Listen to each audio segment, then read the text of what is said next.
I'm trying to make money in this turning economy, and I always turn to experts when I am trying to do something that I don't always know about. Mm-hmm.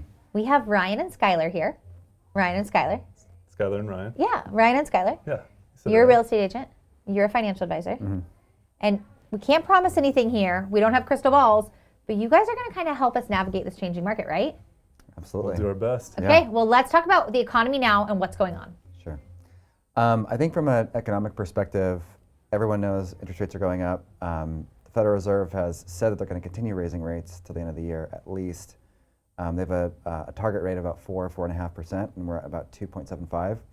So I think that there's still going to be some upward. That's not interest rates. Right. That's not mortgage rates. That's right. Yeah. Yeah, those are federal funds rate. Fed funds rate. So what that basically means is there's still some upward pressure that we're probably going to feel for interest rates on mortgages. So the potential of what that could mean is, double-digit mortgages by the beginning of next year, maybe even more.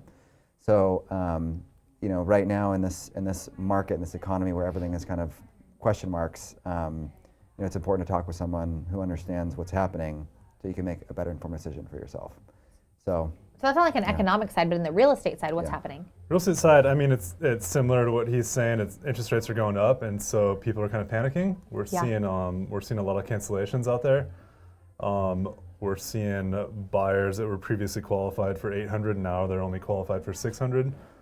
There's different ways to kind of get creative, though. If you talk with your lenders and your real estate advisors, there's buy downs, there's ARMs, there's different ways you can kind of get that interest rate down in check. You can even ask sellers to buy down the rate for you, rather than them, reducing the price. So you kind of have to get a little more creative, but there's still opportunities out there right now, and I think there will be more and more as this recession, even though we're not technically in one. According to experts, I think we are, and it's definitely coming, regardless. I think there will be more opportunities coming up. So that's a huge, trigger word for me, opportunity. When things change, there's an opportunity. When there's a shift, there's an opportunity. From a financial advisor's perspective, what are the opportunities coming? I think distressed assets or folks that have a lot of cash, I think, are going to be in a position to where they're going to have way more flexibility with where they want to park or put some of their money in the future. I'd say the next probably 6 to 12 months, there's going to be a lot of opportunity in real estate, in real estate investing, but also, potentially the stock market and some other alternative investments too. So, from an opportunistic standpoint, folks that have a lot of cash and who are patient, who talk with their advisor and not making, brash decisions and knee-jerk decisions, I think are going to be ahead of the game when things, have that little present patience. themselves. Yeah, patience, absolutely. Well, and I think it's so interesting because you're looking at a financial advisor for a lot of guidance. And why would you do that as a real estate agent? I mean, my clients come to me for everything, so it's nice to have a friend like Skyler I can always point them to. I'm like, hey, sometimes your money isn't best in real estate. There are alternatives to invest in. So we kind of work together, and he even has a product like a DST, which is Delaware Statutory Trust, where I have clients that'll 1031 out of their investment properties into a DST where it's a lot more conservative, very vetted product. So we do work hand in hand, so it's kind of nice to have both sides. It's so nice that you're such a resource for your clients because a lot of times realtors are working for their bottom dollar, right? Mm-hmm. And you just said, it may not be the best time for you to buy. Let's look at other options for you. Mm-hmm. That is huge that you do that for your clients. Mm-hmm. Yeah, I've been in the game for a while. I'm in the long run, so I'm not trying to do a quick burn and turn like there's a lot of agents out there that do, unfortunately. I think, those clients will come back and blame you if you point them in the wrong direction, so I'm always very conservative, and then hopefully that, business comes around, which it has, and it's taken me a little bit longer to get going, but definitely have a good clientele now that trust me and trust Skyler. And it's the right thing to do.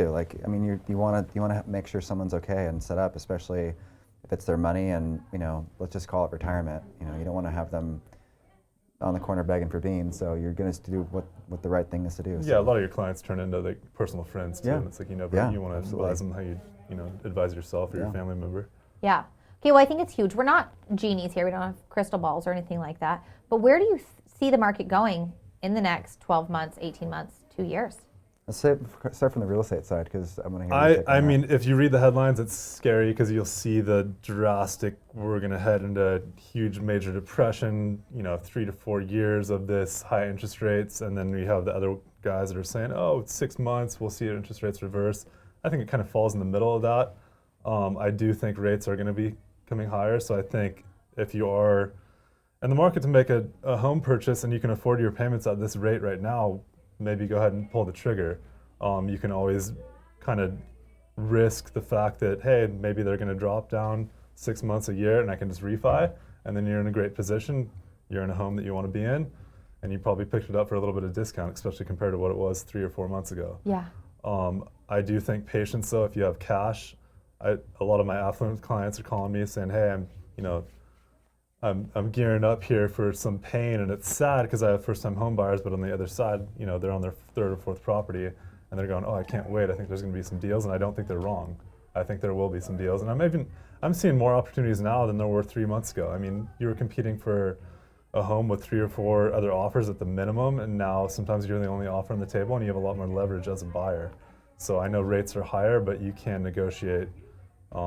It's a lot more even keel market, and everyone's panicking that it's this huge correction happening, but it really is just normalizing to what a lot of people have Chicken Little syndrome. The sky is falling, the sky is falling. Yeah. But it's not, it's just normalizing, balancing. The other thing I'll say too is just because of where the inventory is right now across the country with respect to real estate, both single family and multifamily, interest rates going up cause building costs to go up. They cause the getting into a home tougher, right? Because it costs more to do that.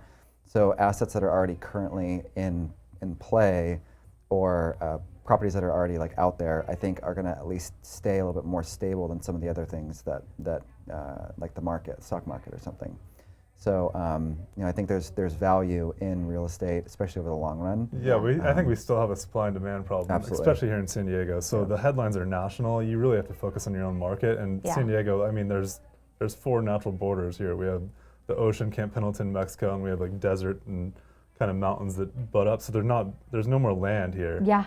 And as Skyler was saying, builders are scaling back. Mm-hmm. And so the tight supply is going to keep values in check. So I don't see a huge major swing, crash happening. I see a correction happening.